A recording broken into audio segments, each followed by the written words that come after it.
반갑습니다. 장종용 시장점검입니다. 네, 오늘 코스피 지수 아주 크게 하락했습니다. 해외 증시가 반등했는데 하락했기 때문에 이 충격이 좀 컸었는데 기술적으로만 보면 굉장히 정석적인 흐름. 그러니까 5일선에서 저항을 받고 21일선에서 저항을 받고 이러면서 중심선까지 밀었는데 보통 이 정도까지 밀리면 반등을 주기는 합니다. 그리고 박스권으로 보는 이 자리를 이탈을 했는데 이게 여기서 이렇게 그어보면 이 약간 벗어난 자리가 있듯이 여기도 박스권 하단에서 어떤 지지다 이렇게 해석을 할 수도 있기 때문에 아직 뭐 시장이 무너진다 이런 부분에 대해서 섣불리 판단을 할 수 있는 상황은 아닙니다. 다만 이제 제가 머리가 너무 큰 것 같다 어깨에서 팔았는데 그렇지만 이게 그냥 또 어깨에서 판 게 됐으니까 괜찮은 거고 이걸 보고 지금 이제 내려와서 이 오른쪽 어깨에서 대응을 하려고 한다라는 부분 과연 이걸 보고 여기서 대응을 할 수 있을까라고 생각하면 어쨌든 평범한 개인 투자자들은 여기서 정리를 하는 게 맞는 겁니다. 예, 그리고 이 기술적 반등이 나온다라고 했을 때 이제는 굉장히 좀 부담스러운 게 기술적 반등 이상이 되긴 좀 힘들다라고 보는 게 개인 투자자들의 누적 매수가 엄청납니다. 이게 계속 오를 때는 상관이 없는데 한번 이렇게 내려가지고 심리가 깨져버리면 뭐지? 수량 갑자기 43이 찍혀가지고 개인 투자자들이 22조 3천억을 샀는데 요 고점에서 산 물량들은 계속 올라가면 상관이 없지만 올라가지 않을 때에는 심리가 깨졌기 때문에 이제 매물이 됩니다. 즉 지금부터는 이제 여기서 만약에 반등해서 올라가려면 요 과정에서 매물의 일부를 부담을 해야 됩니다. 그러니까 개인끼리의 어떤 손바뀜이 강하게 나오거나 기관 외국인 투자자들이 개인 투자자들이 저렇게 판 만큼 사줘야 되는데 과연 여기서 20조 원을 사줄 기관 외국인이 있을까라고 한다면 거의 없지 싶습니다. 그래서 시장은 뭐 크게 망가지는 것까지는 아직 모르겠습니다. 하지만 적어도 치고 나갈 만한 가능성은 더더욱 줄어들었다. 이렇게 보는 게 맞을 것 같고, 그러면 해외 증시를 오늘 특별히 봐야 될 것 같은 게 이제 미국이 혹시 무너지는 흐름이냐 이런 부분들도 굉장히 크게 영향을 주니까 살펴보겠습니다.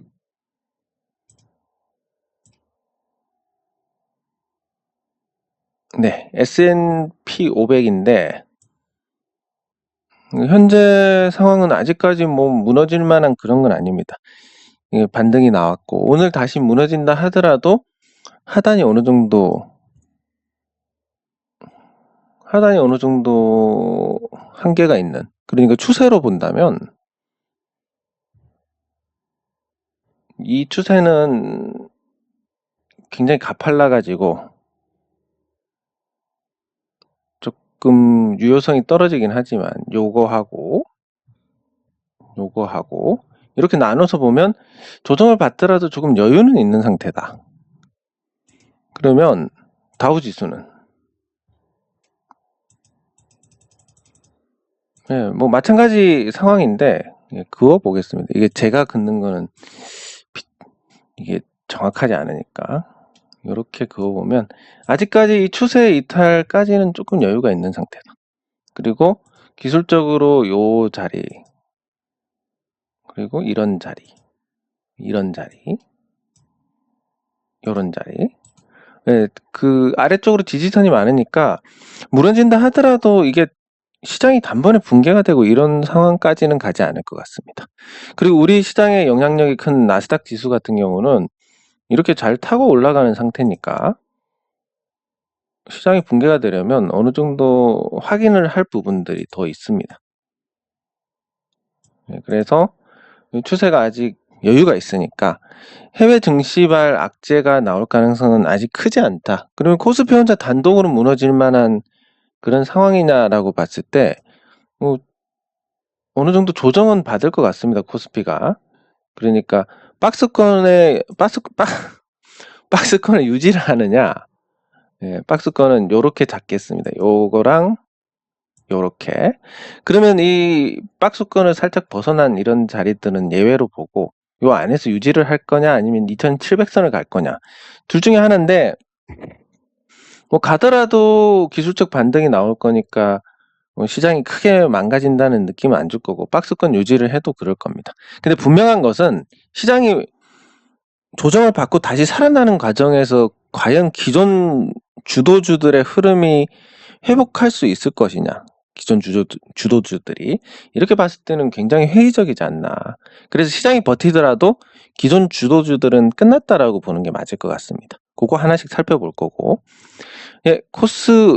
코스닥 업종, 그런 얘기를 하시던데 내 말이 맞다라고 큰 소리 치시라고 말씀하시는 분이 계셔가지고, 근데 제가 보통 코 팔아 내 말 맞지라고 하면 거의 반대로 갑니다.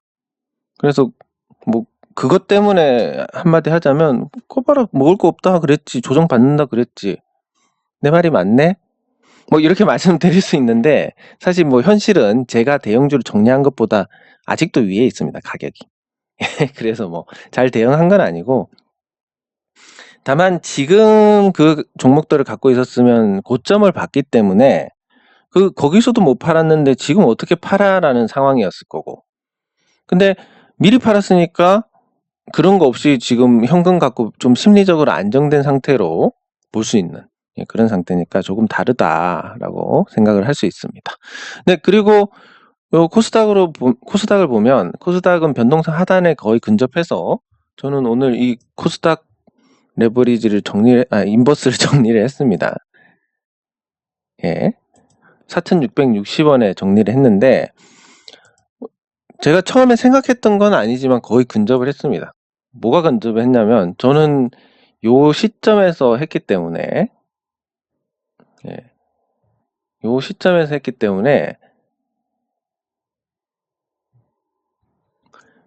여기서 요 하단을 보고 한 겁니다. 그러니까 당시에는 한 880 정도로 봤는데 하단이 올라왔으니까 이제 거의 오늘 중으로 근접을 했습니다.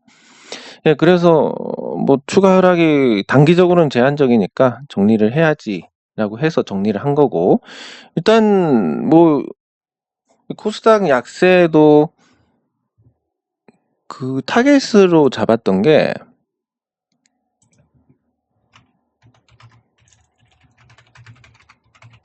셀트리온 헬스케어가 여기서 버티기가 힘들다, 이 가격에서. 그랬던 거고, 요 3000형 패턴 이후에 떨어지는 21선 얻어맞고 지금 추세적으로 무너지려고 하는 상황입니다. 코스닥, 셀트리온 헬스케어가.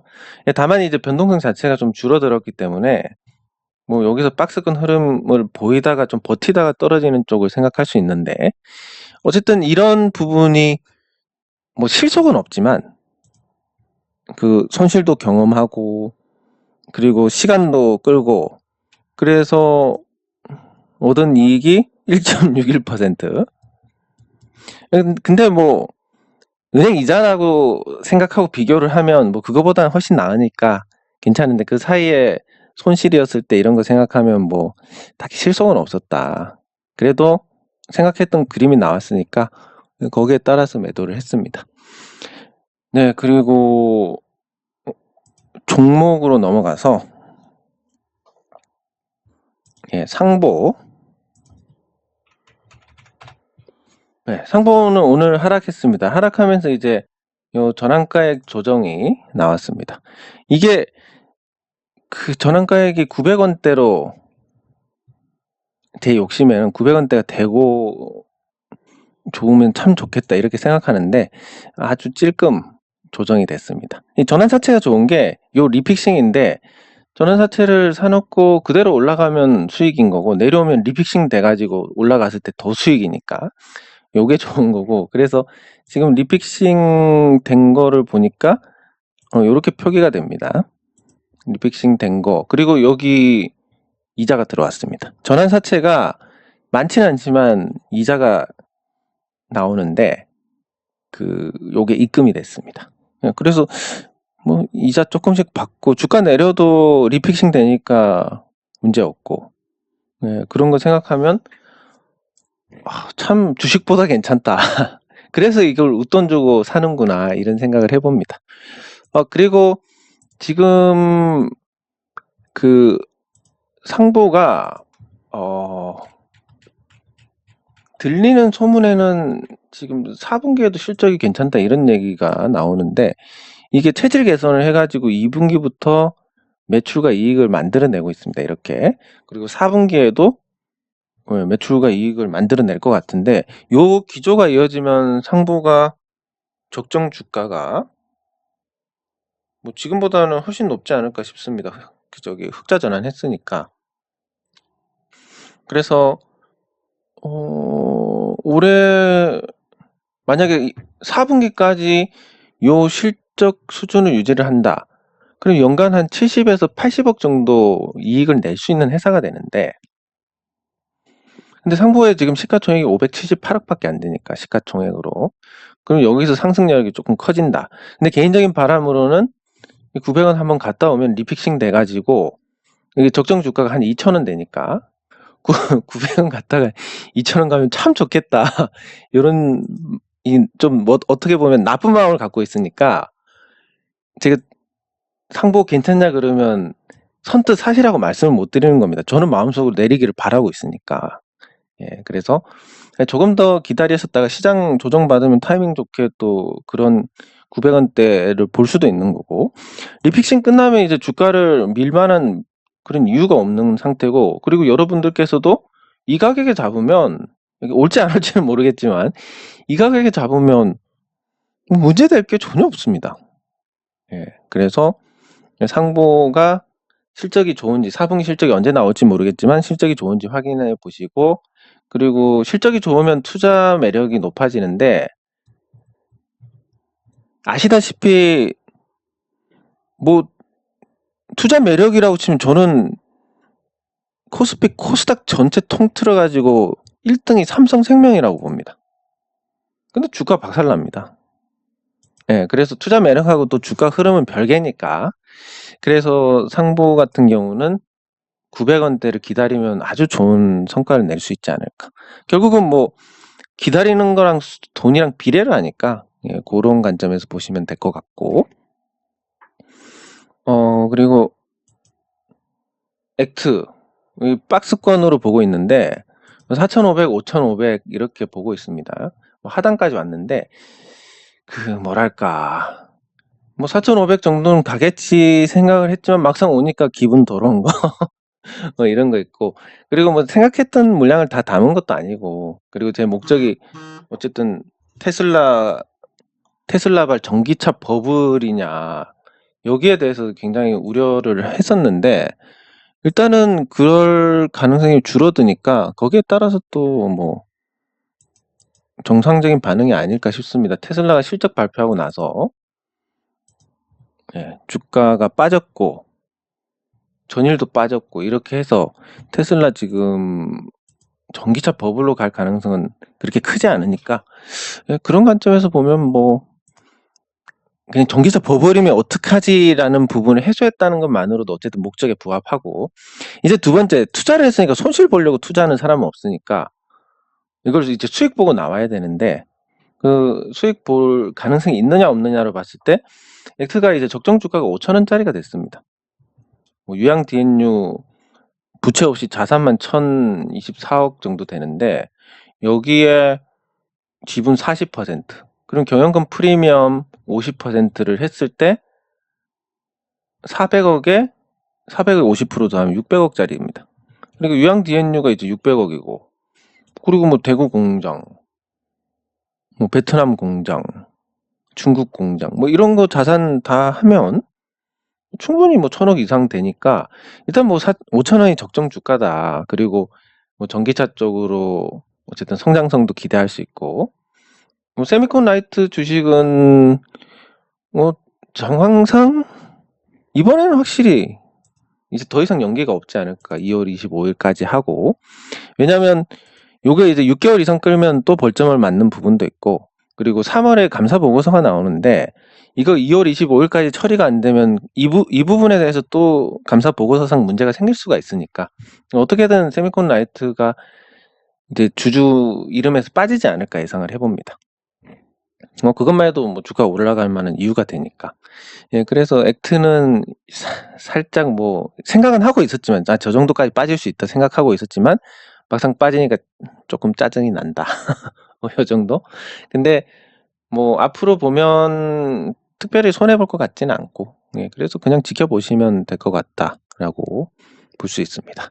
예, 그리고 NHN벅스 이게 윗꼬리가 한번 나오고 보통 최소 한 달, 뭐 길면 3달, 뭐 심지어 6개월 정도까지 이 매집형의 영향을 받는데 이게 단기간에 이런 윗꼬리가 또 나왔다는 것은 나쁘지 않습니다. 예. 그리고 지금 이게 이렇게 가야 되는데 이 위에서 놀고 있다는 것도 나쁘지 않고, 그럼 조정받아서 내려오더라도 시장 전체가 조정받더라도 요 큰 틀에서 이 흐름을 만들어 가는 거니까 좋다. 한번 관심 받을 것 같다. 실제로 제가 투자하는 패턴에서 보면 사서 금방 오르고 이러는 거 잘 없습니다. 이 세미콘 라이트나 대창 솔루션이 조금 특별한 케이스였고, 예, 이게 원래 패턴하고 맞는 거니까. 그래서 어느 정도 이게 만들어지고 있고 그런 관점에서 좋은 상황이다. 이렇게 평가를 할 수 있습니다. 네, 그리고 세미콘 라이트 이야기가 나와서 한번 보면, 예, 주가가 많이 빠졌습니다. 근데 두 가지를 생각을 하셔야 됩니다. 첫 번째는 전환사채 물량이 797원이었다. 뭐 그러면 그 가격까지 근접을 하지 않을까, 이렇게 생각을 할 수 있는 게, 그 생각을 하시면 이렇습니다. 이 797원짜리를 수익을 보고 정리를 해야 된다. 그러면 상식적으로는 이 가격 위에서 팔 거다 이렇게 생각할 수 있지만 상황이 여의치 않으면 이렇게 됩니다. 2,000원부터 팔았다? 그러면 500원까지 팔았다. 이렇게 해도 평균적으로 팔았으면 1250원에 판매됩니다. 즉, 이 가격보다 조금 싸게 팔아도 전체 평단가는 이 위에서 맞출 수 있으니까, 그래서 가능하면 역시 뭐 이 위에서 팔려고 하겠지만 그게 조금 밑에서 팔아도 평단을 맞출 수 있으니까 그런 관점에서 보면 뭐 여기까지 밀릴 가능성이 크지 않을까. 그러니까 797원을 한 번은 보지 않을까 하는 생각 하나 하고, 두 번째는 이런 가격 조정을 받으면 바로 올라가는 경우가 잘 없습니다. 기간 조정을 받게 되니까. 가격 조정 다음에 기간 조정을 받고 방향을 잡을 때 공략해라. 요 원칙을 보면 조금 더 지켜봐야 될 것 같습니다. 저는 다시 사고 싶은데 어느 정도 기간 조정이 끝나면 다시 관심을 가져야 되지 않을까 생각을 하고 있습니다. 그리고 어쨌든 이 전환사채 물량을 이렇게 풀기 위한 어떤 흐름이 나왔으니까 다음번 전환사채가 8월 달인가? 또 있으니까 기간 조정 받고 한 3, 4월 지나고 나면 또 좋은 기회가 오지 않을까 생각을 해봅니다. 그냥 그때까지 계속 관심은 가지고 있어야 될 것 같고, 네, 그리고 그 댓글 확인하고 지금 고점 나온 오버슈팅 나온 종목들의 지금 상태가 어떤지를 같이 살펴봐야 될 것 같습니다. 네, 제 거도 찍고,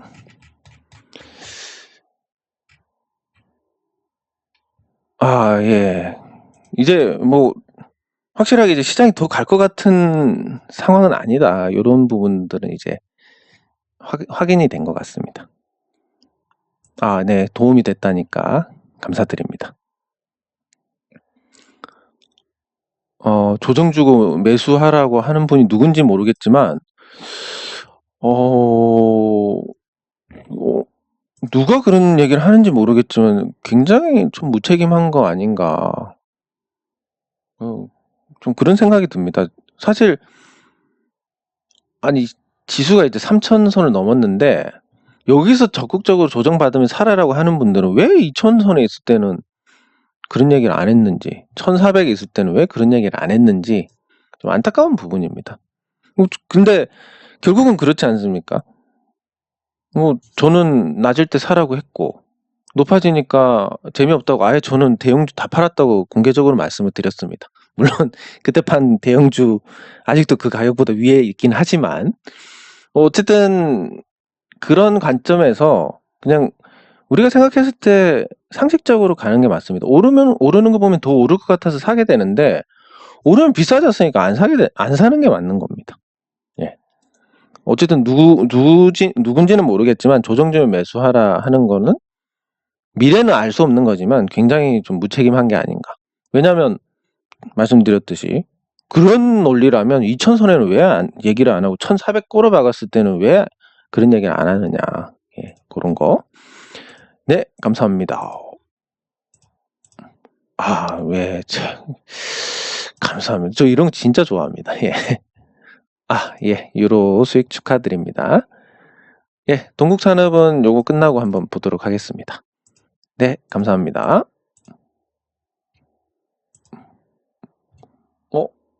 이 두 분이 아시는 사이인가? 예. 예, 감사합니다. 네, 감사합니다. 예, 한번 쌀 것 같긴 합니다. 예. 네, 감사합니다. 감사합니다. 네, 감사합니다.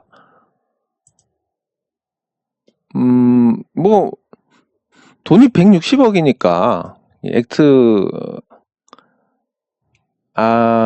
밀당 그런 건 아닌 것 같습니다. 저도 자세한 건 잘 모릅니다. 잘 모르고, 그냥 이 바닥의 생리라든지, 아니면 그냥 액트 그 주변에 관련된 그 관계자들을 추측을 해보면,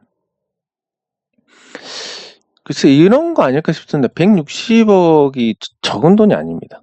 물론 이제 지금처럼 이제 시장이 좋았을 때는, 좋아진 상태에서는 160억 갖고 기업을 인수하고 이런 건 불가능합니다. 근데 상황이 나빴을 때, 시장이 아주 나쁠 때는 160억이면 회사 하나를 살 만한 돈입니다.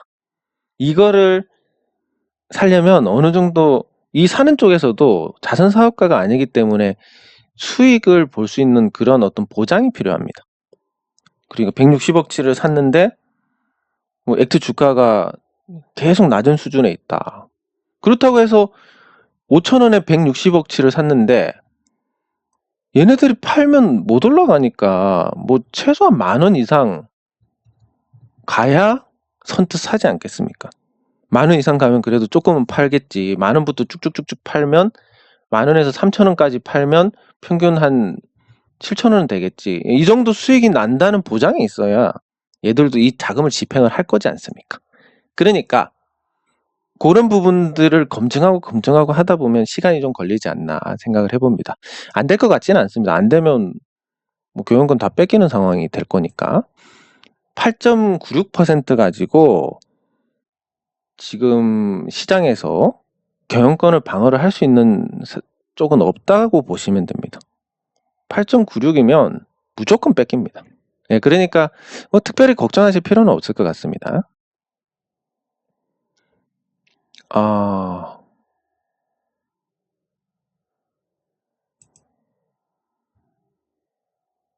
예, 감사합니다.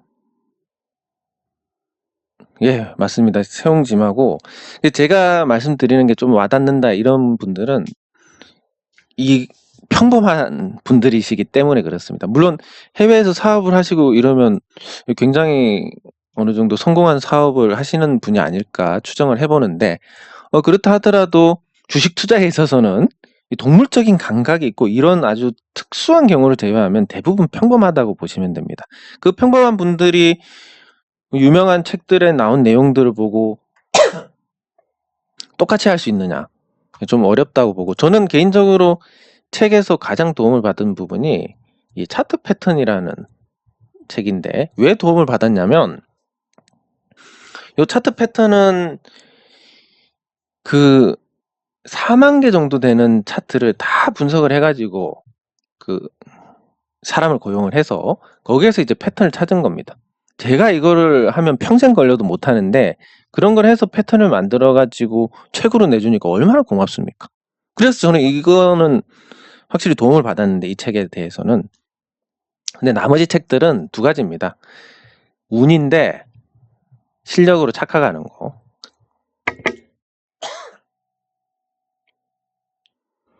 예, 그리고 또 하나가 그 시장은 항상 반응하는 생물인데 이걸 너무 정형화하더라. 그러니까 관역에다 화살을 맞춰야 되는데 화살을 쏘고 관역을 그린다, 이런 인상을 많이 받았습니다. 그래서 조금 더 와닿는 게 아닌가 생각을 해봅니다. 제가 대단하고 그런 건 전혀 아니고. 네, 감사합니다. 기업은행. 예, 뭐 진짜 저평가되어 있는데 아까 말씀하신 종목이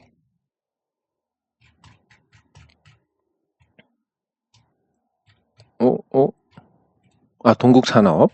동국산업하고 같이 한번 보도록 하겠습니다. 예, 싼 종목은 뭐 물론 짜증은 납니다. 매수한 가격보다 더 떨어지면 짜증은 나지만 걱정은 사실은 잘 안 된다, 이렇게 보시면 되고. 예, 댓글 확인 끝났고 좋은 댓글 써주신 모든 분들께 감사드립니다. 네, 그리고 동국산업 보고 기업은행 보고 그리고 오버슈팅이 나왔던 종목들 같이 살펴보도록 하겠습니다.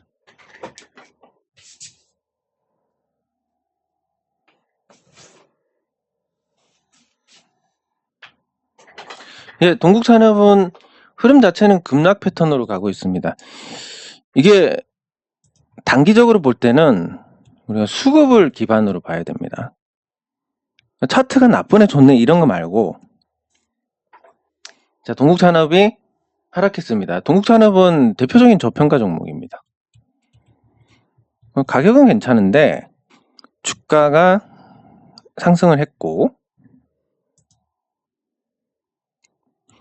코로나19로 떨어진 상태에서 1,500원이 4,500원이 됐고 지금 3,000원이 됐습니다. 전형적으로 이제 움직이는 패턴인데 여기서 4등분선을 그어 보겠습니다.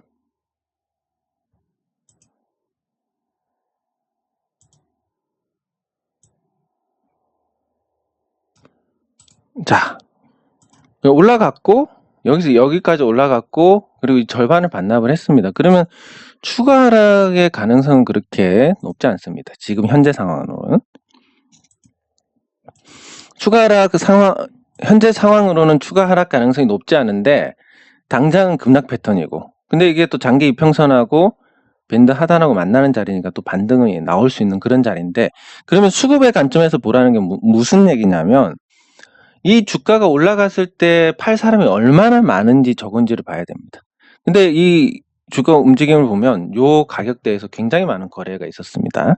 요 3,000원대 중반부터 4,000원대 초반까지 거래가 많이 있었으니까 이 종목은 이제 올라가면 매물을 얻어맞게 됩니다. 그러면 이런 강한 거래량을 동반한 흐름이 아니라면 올라가면 빠진다, 올라가면 빠진다, 계속 빠진다, 올라가면 빠진다, 빠진다, 빠진다, 이렇게 생각하시면 됩니다. 그러니까 강한 거래량이 터지기 전에는 그냥 줄 때 판다, 줄 때 챙긴다, 이런 관점으로 대응을 하시면 좋겠습니다. 그러다가 이렇게 큰 거 한 방 나와버리면 어떡해. 그게 걱정이 되시면 그냥 계속 보유를 하시는 게 맞는 거고. 근데 단기 대응의 관점에서 보면 매물이 두터우니까 많이 올랐다 싶으면 정리를 하시고 밑에서 다시 잡고 파시고 정리하시고 요 과정으로 대응을 하시면 되겠습니다. 예, 기업은행. 삼성생명은 양반입니다, 이거 보니까. 근데 요런 관점에서 볼 수 있습니다. 금융주들이 왜 이렇게 약하냐? 보시면 대체로 고배당주의 관점에서 볼 수 있습니다. 예, 그러니까 고배당주들이 상반기에 좋지 않습니다. 왜냐하면 상반기에는 배당하고 관계가 없으니까. 그래서 고배당주들의 흐름이 나쁠 수밖에 없다. 하지만 그냥 기업 가치를 보고 어떻게 해야 될지 따져보면 됩니다. 기업은행의 시가총액이 5조 7,837억 원. 굉장히 저렴합니다. 아주 저렴하고, 그러면 실질 가치가 얼마나 되는지 따져보면 기업은행이 많이 커졌습니다. 총 자산이 굉장히 늘었는데 이게 시중 4대 은행하고 큰 차이가 없을 정도로 총 자산이 많이 늘었습니다. 네, 그리고 두 번째가 순자산이 25조, 영업이익이 뭐 거의 2조 원, 그리고 2조 원 곱하기 10, 그냥 단순하게 하겠습니다. 20조. 그리고 순자산이 25조. 그러면 얘는 20에서 25조가 적정 가격인데 5조 7천억이다. 왜 이렇게 저렴하냐? 이렇게 볼 수 있습니다. 근데 아무리 싸도 사는 사람이 없으면 그냥 재미없는 겁니다. 영업이익률이 20%에 육박해서 워렌 버핏 기준에 부합을 하든 뭘 하든 재미가 없는 겁니다.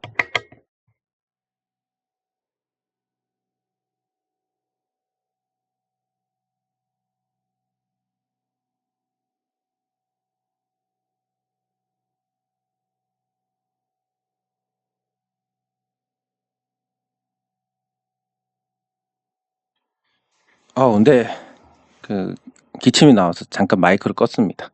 예, 그래서 이게 굉장히 저평가되어 있음에도 불구하고 와, 이거 진짜 싸네 하고 들어오는 투자자들이 없다. 그러니까 안타까운 현실이지만 우리나라 주식 투자자들이 정상보다는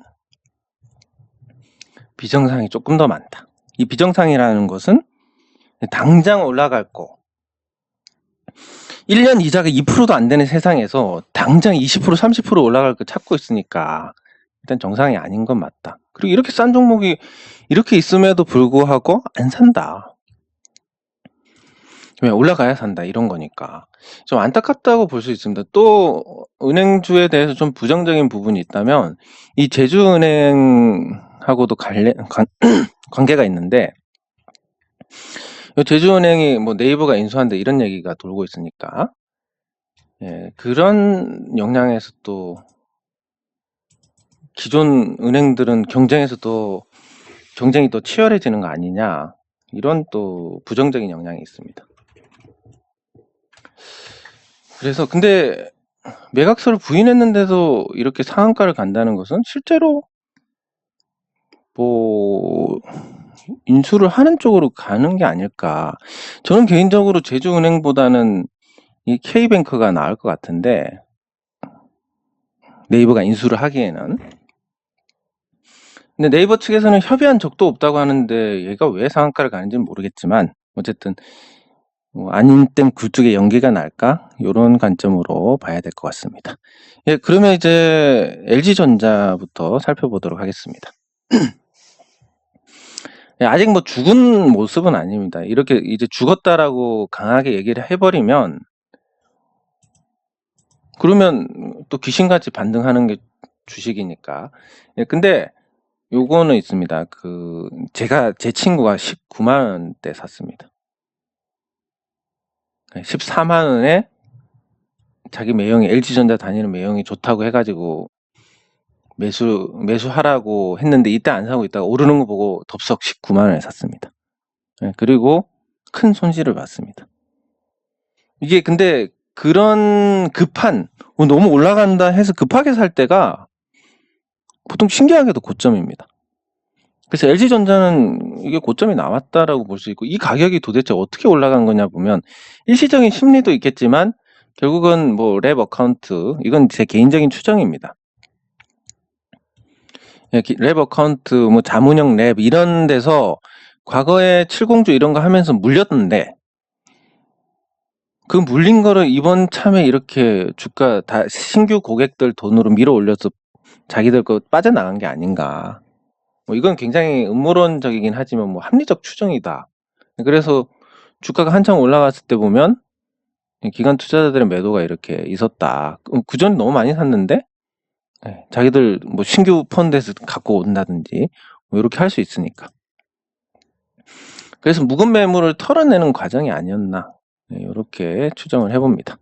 예, 그런데 아직 뭐 인간 지표로는 고점이 나왔는데 아직도 뭐 이제 21선이니까 뭐 반등은 할 수 있을 것 같고 여기서 그대로 무너진다? 이런 사례들은 잘 없는데 여기까지 올라가 놓고 그냥 무너진다? 사례들은 잘 없는데 근데 이 사례도 없다는 말입니다. 여기서부터 이렇게 올라가는 사례도 증시 사상 없었으니까 뭐 급하게 올라갔으니까 뭐 이렇게 떨어질 수도 있지 않겠냐. 네, 그런 생각은 해볼 수 있고 어쨌든 인간 지표상 고점이 나왔고 이제 15만 원대인데 다시 이게 19만 원을 가려면 일반 작은 종목하고 다르게 봐야 됩니다. LG전자 시가총액이 25조입니다. 그럼 이거 25조짜리를 올리려면 도대체 어떤 게 필요하냐.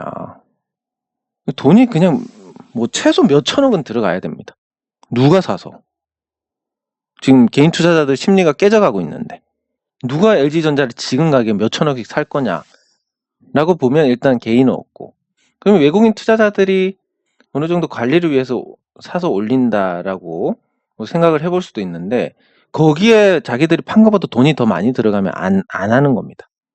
그러면서 주가가 떨어지는 거니까 고점이 나온 게 아닌가.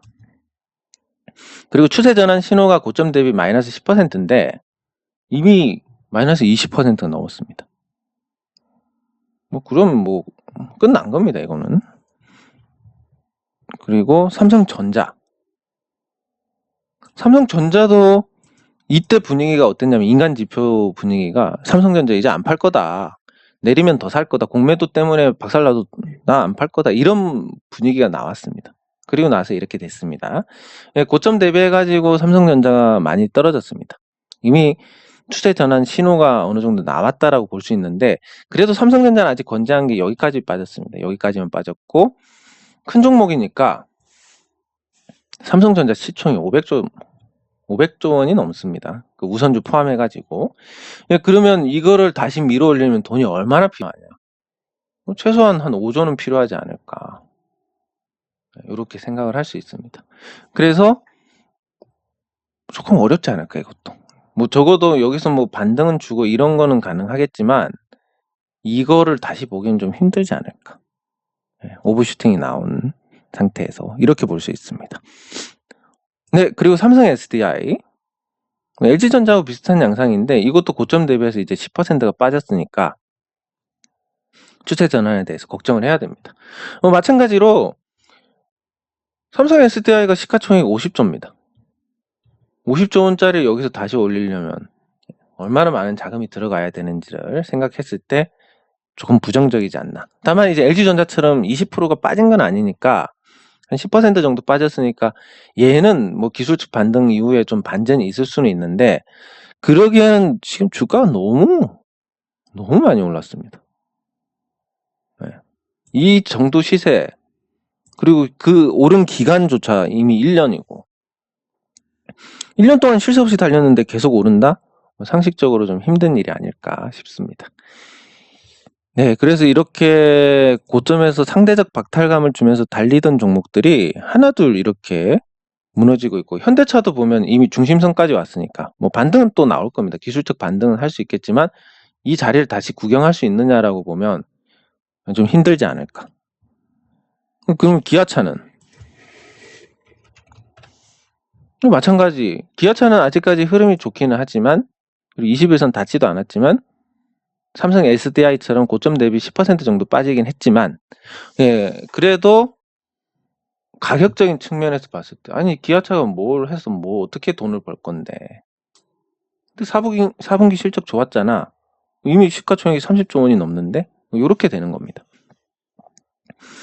그래서 간단하게 정리를 하면 자, 뭐 삼성전자, 현대차, 기아차 이 오버슈팅 나온 종목들입니다. 삼성, SDI, LG화학은 볼 필요도 없을 것 같고 그리고